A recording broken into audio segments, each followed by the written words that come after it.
नबी करीम सल्लल्लाहु अलैहि वसल्लम बैठे बैठे ना चुप कर गए और देर के बाद हुजूर ने फरमाया, सैयदा आयशा सिद्दीका सैयदा हफ्सा थी, हुजूर ने फरमाया आयशा किसी सहाबी को बुलाओ मुझसे बातें करे। ये पहलू निराला है, किसी को बुलाओ जरा मुझसे बातें करे।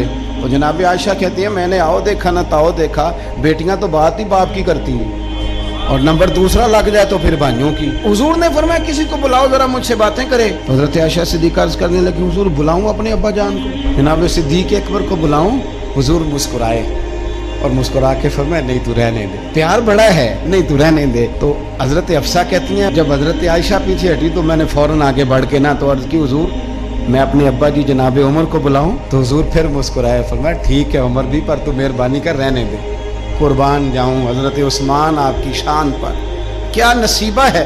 कहती है फिर हमने अर्ज की हुजूर आप ही बता दें किसको बुलाएं।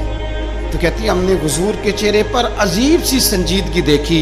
हुजूर फरमाने लगे कोई मेरे उस्मान को बुलाओ, कोई मेरे उस्मान को बुलाओ, मैं उससे बातें करना चाहता हूँ। कहती है पैगाम चला गया, उस्मान आ गए, पर्दा गिर गया, बीबियां अंदर चली गई, हुजूर ने पहलू में बिठा लिया, मेरे नबी ने माथा भी चूमा, हुजूर ने प्यार भी किया और फरमाया उस्मान उस दिन साबित कदम रहना जिस दिन लोग तुम्हें शहीद करेंगे, उस्मान उस दिन साबित कदम रहना जिस दिन फितने उठेंगे, उस दिन साबित कदम रहना जब लोग तेरी कमीज उतारना चाहेंगे जो अल्लाह ने तुझे पहनाई होगी।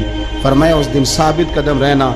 हजरत सैयदना उस्मान गनी ने आंख उठाई, हल्के से आंसू चमके, अर्ज की हुजूर आप दुआ कर देना अल्लाह उस्मान की मदद फरमा दे।